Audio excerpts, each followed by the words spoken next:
There's been an idea circulating through the medical community that vaccines either have no effect or have harmful effects on children and therefore should not be administered. Today, I want to try to convince you that that notion is false. Before you can understand why that notion is false, though, you need to understand how vaccines work. The following information comes from Understanding How Vaccines Work by the Center for Disease Control, last updated in March 2018.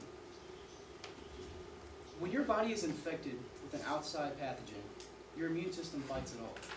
This is a long and hard process that can take upwards of a few days. Once your immune system has fought the disease off, however, you have memory of how to fight that disease off. The purpose of a vaccine is to feed you a weakened form of that disease, therefore allowing your body to fight the disease off much more quickly and safely while still getting a memory of how to defend against it in the future. The next two facts come from 10 interesting facts about immunization from the World Health Organization. It is estimated that vaccines protected against between 2 and 3 million deaths last year, although it is estimated they could have protected against another 1.5 million deaths. Most of these deaths occur in countries where it is hard to get vaccines. The second point I want to iterate to you is that vaccines protect people who cannot be vaccinated. Many of these people have autoimmune deficiency disorders or weakened immune systems, such as elderly people, infants, people with HIV or AIDS. They rely on other people to protect them through their vaccination. This is called herd immunity. As you can see here, in an unvaccinated population, the people represented by the orange circles are infected individuals, or people who have come into contact with the illness but are not affected by the symptoms. The red people are people with weakened immune systems who then come into contact with these people and are affected by the disease. In a vaccinated population, people who carry the disease are blocked off from the vulnerable people by people who are vaccinated.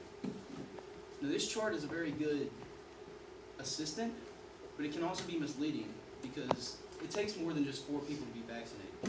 For herd immunity to work, there needs to be a high number of vaccinated people protecting these unvaccinated people at all times.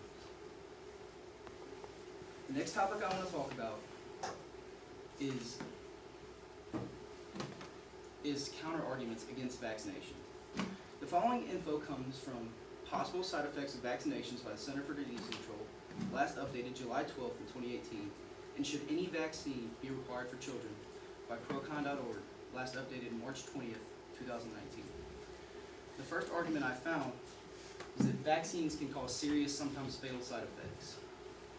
According to the CDC, serious, sometimes fatal side effects and reactions, known as anaphylaxis, only occur in about 1 in a million cases of vaccines.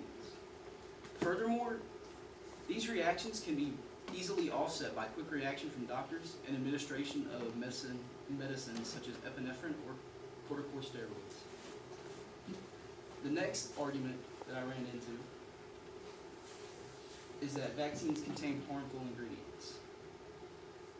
According to the CDC, every ingredient found in vaccines is thoroughly tested and deemed to be safe for use. Not many people agree with this, though. For example, in 1997, there was large concern due to the presence of the ethyl mercury compound thimerosal in vaccines. Earlier that year, there had been a link found to autism, but after a few years of study, it was found that there were no adverse effects from this compound. However, even though this was disproven, in 1999, many vaccine manufacturers met and decided against putting thimerosal in any future vaccines. Today, the only vaccine that contains thimerosal is the influenza vaccine, and thimerosal-free variants can be found. The last argument that I really wanted to touch on today was that vaccines, the diseases targeted by vaccines, have essentially disappeared. According to the CDC, diseases targeted by vaccines, that is, vaccine-preventable diseases, are still alive, especially in third world countries or war-torn countries such as Pakistan and Syria. Due to the fact that these diseases are still alive, the possibility of infection still exists. And vaccines are the only way to give somebody immunity without natural infection of the disease and potential death and other serious side effects. In conclusion, vaccines protect you from preventable diseases. They protect others who cannot be vaccinated from preventable diseases. And the cost of a vaccine is vastly outweighed by the benefits.